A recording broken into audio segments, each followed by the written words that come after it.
Caitlin Clark is playing a game, and there's this issue with her and Angel Reese. There's this. Caitlin Clark pushes one of the teammates of Caitlin Clark. I'm sorry, Angel Reese pushes one of the teammates of Caitlin Clark. Caitlin Clark fouls Angel Reese. Angel Reese does one of these LeBron flops and falls on the ground. I mean, she learned it from LeBron. Fall to the ground. And the next thing you know, DeMarcus like, oh my God, she's protected. Oh, it's all because she's white. Well, my goodness. Angel Reese is getting absolutely obliterated today for all kinds of reasons. Obviously, we're going to look at the backlash because now people are just flat calling it like they sees it. They're saying Angel Reese lied about a race hoax, just like Bubba Wallace, just like Jussie Smollett. And now, after the WNBA concluded their investigation and released the statement, people are demanding Angel Reese apologize to everybody. Patrick Bet David didn't hold back as he tore into Angel Reese over her latest controversial move, and it was brutal. This wasn't just a simple response. He delivered a harsh reality check, making it clear that, in his view, Angel Reese, not Caitlin Clark, is the issue. He emphasized that no level of hype or flashy behavior can change that fact. If you think basketball is just about what happens on the court, think again. This situation has turned into an intense, unexpected drama. Get ready for the big moment. Let's get into it before Angel pulls another stunt.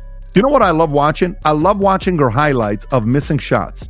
She's got to be the worst shooter you've met in your life. All right, so Patrick Bet David just came out and said what a lot of confused basketball fans in America have been holding back from saying publicly.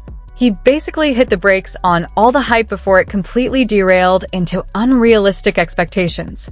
But let's rewind for a second, because what began as a simple basketball storyline has somehow turned into something much bigger.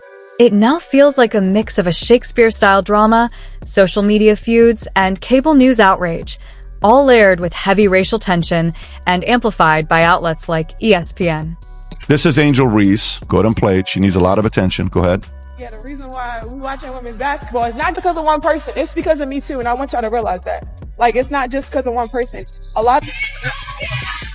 Oh, what a move. Okay, so average WNBA viewership, okay, 7,300 in attendance, okay?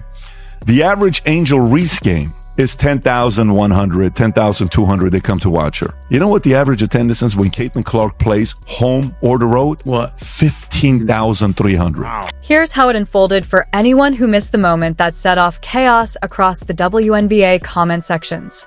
Caitlin Clark, widely seen as the face of the game right now, often compared to Stephen Curry for her impact, was simply in the middle of a routine, hard-fought game.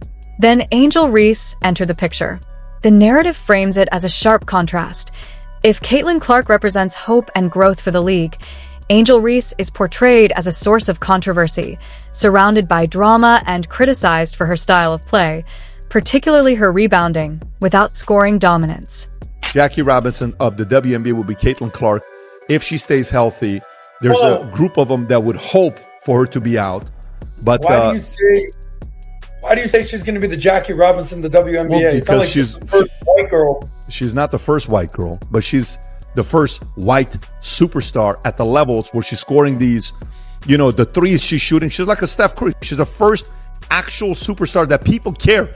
When's the last time we watched like college basketball? If I told you, tell me the greatest college basketball female basketball players last 30 years, and you watch, Diana Taurasi. I know her. She's our meet. But you look at some of these names, you see some of these people on how they do. Yeah. But Caitlin Clark came out the gates and put up some numbers. During a tense moment in the game, Angel Reese shoved a teammate of Caitlin Clark. In response, Clark committed what was essentially a routine foul. Nothing out of the ordinary in basketball. But Reese reacted dramatically, channeling a bit of LeBron James energy as she went down hard, as if the contact had been far more severe than it actually was. The exaggeration was so noticeable that it drew comparisons to the kind of theatrical flopping often associated with players like Cristiano Ronaldo when playing through contact. There was Caitlin's hard foul, which turned into a flagrant on Angel Reese, which sparked all the things that we dealt with last season. And, the league currently is investigating any racism that happened from the fans or anything that was said. It's almost as if we didn't learn from last year. That Twitter conversation turns into mainstream media conversation because the mainstream media still isn't quite hip to women's sports. They're not quite understanding this world, this game. And just like that, the situation spirals out of control, escalating faster than a heated rant on social media. What started as a simple basketball incident quickly stops being about the game itself. Now, the conversation shifts into something much broader, touching on race, gender, and politics, while critics take shots at the WNBA and its popularity, throwing out exaggerated claims about its struggles, even comparing it to brands like Starbucks to make the point. Okay, listen, y'all, this is what we've been waiting for. This is the letter for the investigation. Listen, in response to the WNBA's recently concluded investigation, they go on to say, "We appreciate the swift and thorough process undertaken by the WNBA to investigate these allegations, which were not substantiated. At Gamebridge Fieldhouse, we are committed to providing the best possible basketball experience for players and fans." But the story takes an even more dramatic turn. Enter Robert Griffin III, better known as RG3, now a media personality with ESPN. He stirred things up simply by saying something positive about Caitlin Clark, which, in this narrative, was treated like a shocking offense. That's when Ryan Clark jumped in with a much more controversial response. Instead of just disagreeing with RG3's take, he questioned his perspective on Angel Reese by bringing up his personal life, specifically his interracial marriage. The situation is portrayed as escalating into something beyond sports analysis, where arguments shift away from actual opinions and toward personal factors. The tone suggests frustration at the idea that someone's viewpoint could be dismissed based on who they're married to, framing it as an example of how the debate has moved far from basketball and into more divisive territory. The thing we know about RG3 is he's not having conversations at his home about what Black women have to endure in this country, about what young Black women and athletes like Angel Reese have had to deal with being on the opposite side of Caitlin Clark's rise and ascension into stardom. No, when you look at it, I think... Now shifting to Angel Reese's performance, or at least how it's being portrayed, it's described as a rough outing on the court. While the spotlight was focused on debates surrounding Robert Griffin III, the criticism here centers on Reese's shooting struggles, highlighted by a low field goal percentage that drew plenty of negative attention. The narrative exaggerates the situation, framing it as a particularly poor performance and using humor and sarcasm to emphasize the inefficiency. At the same time, it contrasts this with Caitlin Clark, who is depicted as excelling and gaining recognition for record-breaking play and boosting interest in the game. Overall, the argument being made is that despite the statistical gap between the two, discussions often shift away from performance and toward broader themes like team culture and emotional narratives, rather than focusing strictly on on-court results. Period. Because you're doing exactly what LeBron is doing, so... Bench.